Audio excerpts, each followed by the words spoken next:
Alors le Pays de Grasse est un vaste territoire qui s'étend de la frange sud des Préalpes jusqu'au littoral méditerranéen et qui est en même temps adossé au massif montagneux de l'Estérel, un petit massif montagneux d'origine volcanique.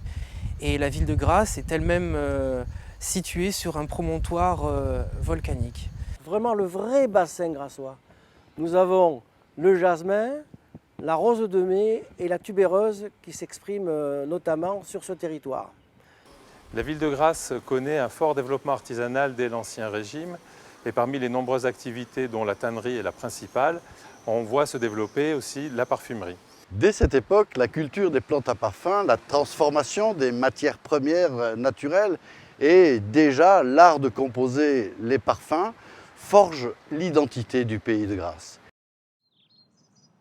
Qu'est-ce que la culture de la plante à parfum? La culture de la plante à parfum participe d'un art. Nous tricotons un territoire. Nous formons des rangées de rosiers, de jasmin, de fleurs variées, avec souvent comme toile de fond les oliviers et les cyprès, les orangers, les restanques.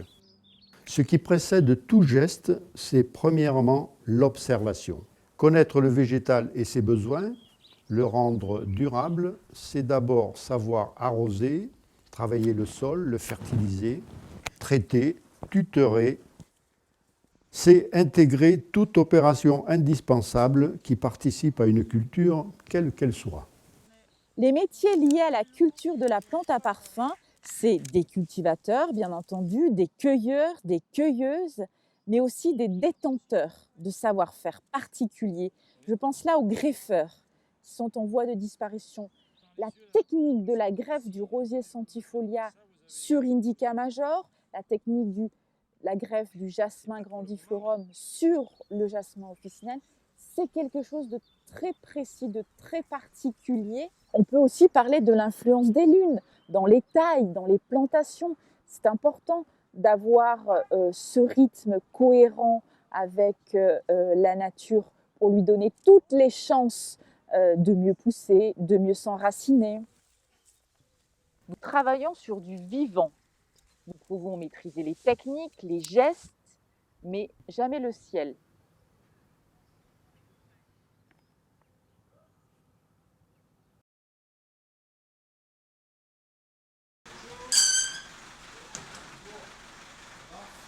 Qu'est-ce que la connaissance des matières premières naturelles et leur transformation?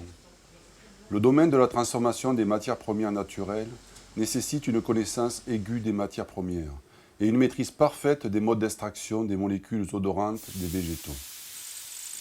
Ces techniques de production ont souvent été créées ou perfectionnées sur le territoire grassois. On peut citer les techniques ancestrales telles que l'enfleurage ou des procédés innovants tels que l'éco-extraction, développé à Grasse dans les années 2000. La transformation des matières premières regroupe de nombreux métiers, ouvriers et techniciens d'atelier, comme les distillateurs, mais aussi les ingénieurs qualité recherche, les chimistes. On trouve également des activités connexes telles que les chaudronniers ou les souffleurs de verre. Cet ensemble de connaissances s'aiguise au fil des années et il faut garder à l'esprit que la découverte de nouvelles plantes à parfum donne lieu à chaque fois à une nouvelle aventure.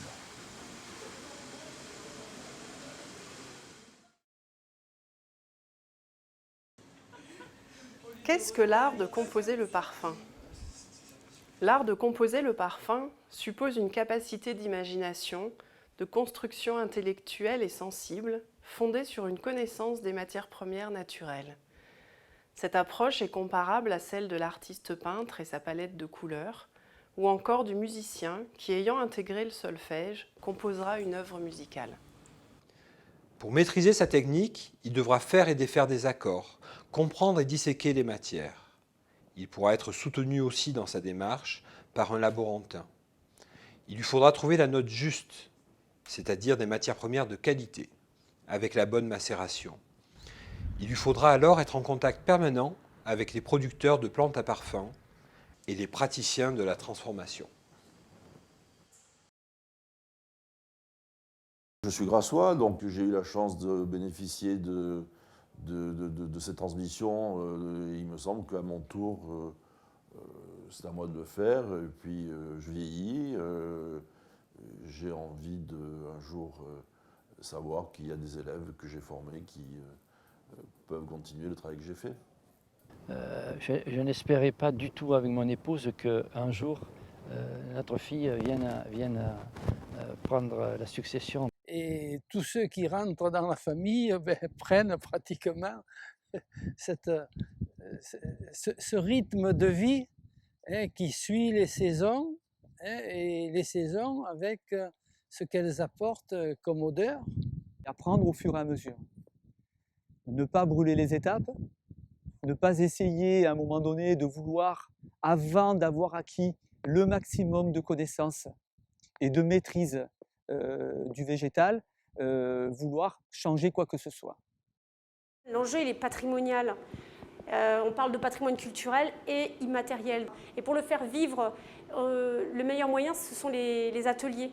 Donc les ateliers, que ce soit avec les adultes ou les enfants. Là, en l'occurrence, un groupe d'enfants qui vient toucher, mettre la main à la pâte, qui vient tenir la pipette, mélanger, sentir, expérimenter par soi-même. Il sera plus à même par la suite de comprendre. Moi, je me sens véritablement un producteur de beauté, puisque la beauté est une chose unique. Produire de la beauté, c'est alimenter la beauté dans le monde. Parce que nos enfants ont plus que jamais besoin de beauté, de réel. Est-ce qu'il y en a qui ont trouvé ?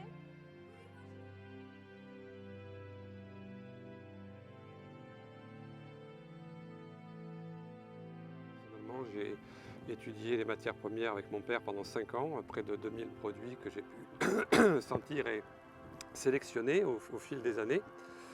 Et ensuite, c'est d'apprendre par soi-même. L'art de composer le parfum à Grasse, c'est avant tout une histoire d'amour. Nos racines ici, c'est la fleur, c'est le parfum, c'est le travail des hommes et des femmes qui ont construit ces savoir-faire liés au parfum. Tout commence avec la connaissance des matières premières. Nous avons besoin de créer, nous avons besoin d'imaginer. On se doit de respecter ces matières premières qui viennent souvent de très loin. Quand je reçois une matière première, une nouvelle matière première, toute ma réflexion va se porter sur la manière dont je vais pouvoir tirer le meilleur parti olfactif avec tous les process dont j'ai à ma disposition. On est aussi dans l'adaptation perpétuelle de nos gestes par rapport aux conditions climatiques. Le naturel, c'est le naturel. L'art de composer le parfum à Grasse, c'est avant tout une histoire d'amour.